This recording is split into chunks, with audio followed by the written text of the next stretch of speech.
Ako ang inyong lingkod bayan.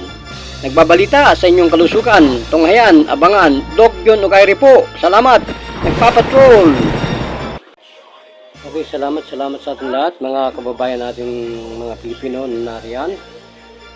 Ako ang inyong lingkod bayan, Doc Ancient Junokay. Nagbabalita po para sa inyong kalusugan at sa lahat po ng mga nandyan ay ating pong binibigyan po ng buhay ang ating pong pagunita at pag-alaala sa mga taong tumatawag po sa atin sa kanilang mga hinaing na problema sa kanilang mga karamdaman. At bago po tayo pumabagit na ay huwag po natin kalimutan na batiin natin ang lahat ng mga kapatid po natin sa balikat, mga guardians, salute, mga supremo at lahat po ng mga kasama natin sa ating pong radio station, lalo kay Tito George Caredo at siyempre kay Boss Marigalig at binabati po natin Luzon, Visayas, Mindanao. Watch out sa Philippines. Ang ating pong pag-usapan ay ito pong tinawag sa atin at may pumunta dito sa ating headquarters na tatlong may psoriasis at sila daw po ay injectable. Akala ko may lalaki naman, akala ko naman medyo puzzle ako dun bakit nag-inject daw. Marami po kasing kababalagan at mga pangyayari na ginagawa ang ating mga medisina.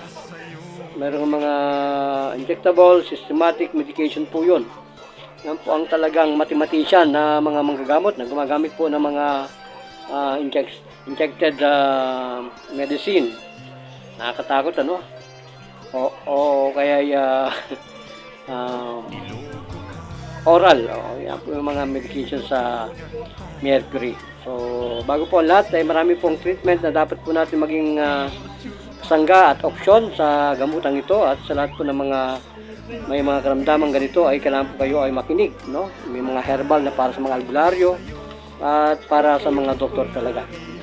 So ano bang psoriasis mga kapatid? Ang psoriasis po ay isang napaka long lasting na non-contagious autoimmune disease, characterized by patches of abnormal skin. Ang mga area po nito ay makikita po natin may mga parang mga barya-barya na kadalasan po ay mga kulay-pulayan sa area po, mga pink, mga purple, dry, itchy, makati at napakakati po niyan at scaly, para mga mga dandruff, no?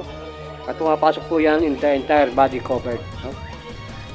Kaya mga variety po, severity ng mga ganitong karamdaman, huwag pong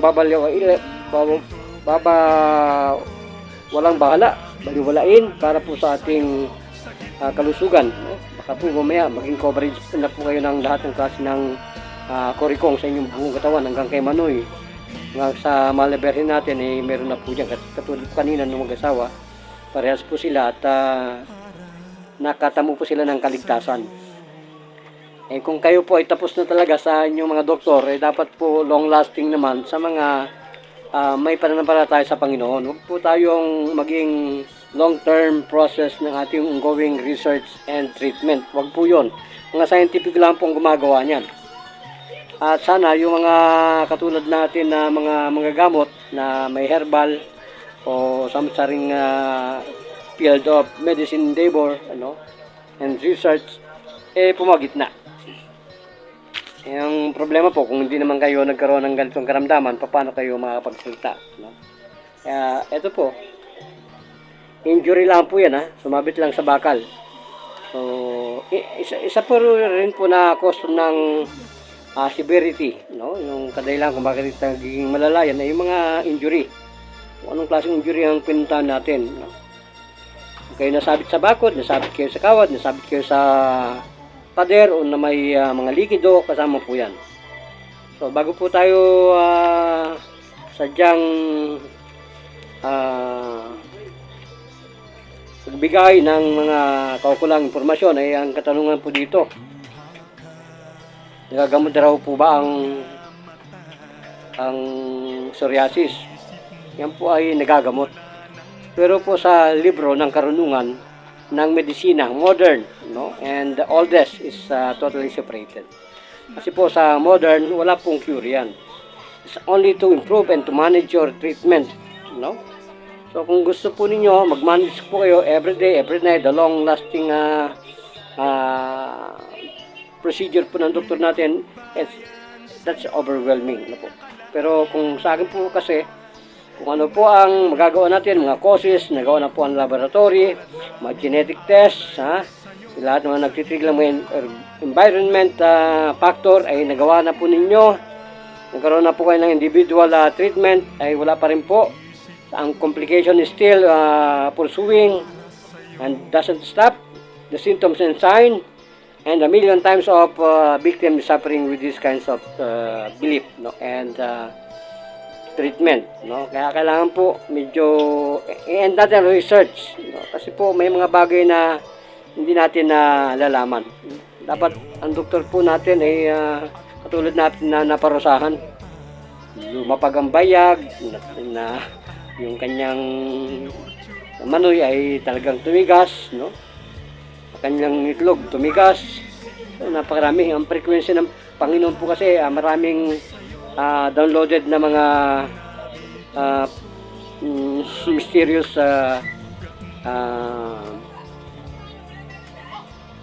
historical ano po yan stories sa buhay, no?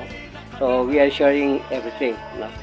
So lahat po yan ay magagawa natin kung ang lahat po ng mga underlying na factor ng immune system natin ay magkaroon po ng alertness. Mawala po yung infection, mawala po yung pagipaglaban natin mga good cells natin sa katawan. Yan po ang failure ng research ng health natin. Kaya po yung mga cells na to, it's mistakenly invaded by those viruses. Kaya po nagkakaroon ng pagkamatay ang autoimmune system natin. So, bagamat nagkaroon ng ganitong pag-aaral ng mga scientifico, ay kailangan po natin na malunasan. Ano po ang mga factor plan para po sa ating gagawin? Ano po mga rules? Siyempre, yung mga bawal pong pagkain. Hangin. Kung ano, saan po kayo, nagiging contagious po ang number one, yung infection po kung saan, bawal sa pagkain, bawal sa lugar, kung kayo po inaalikabukan. Illnesses, ano po, kung anong nagtitrigger ng mga illness na nangyayari sa atin, mga injury sa skin, so, yan po ang kakaiwasan natin. Yung mga stress, mga factors po yan na can trigger this growth of this psoriasis, no? So, kailangan po natin na wag matrigger ang mga to, no? Kaya pag tayo po ay alam natin ang ating gagawin po ay hindi tayo magkakamali sa ating mga pamamaraan, no? So ano po ba ang pamamaraan talaga? So marami po ang pamamaraan ng treatment. So puntahan po muna natin, puntahan na po natin yung ibang treatment ng iba. May mga cream, may steroid, na po, may vitamin D, at may mga corticosteroid, marami po yan. Anti-noid na ginagamit, marami nilang ginagamit niyan.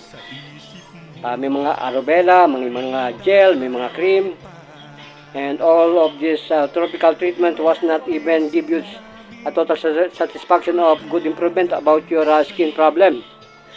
Katulad po nga nagpunta sa akin, no? Sabi niya, Doc, lahat na ng ultraviolet rays ng araw, ginamitan natin mapa-artificial, UVB and UVA. Ito raw po nakakapag-slow ng pagdami ng psoriasis. Sa atin po, bakit yun ang gagawin natin? Kasi na po natin dito sa treatment po ng ating mga exorcist.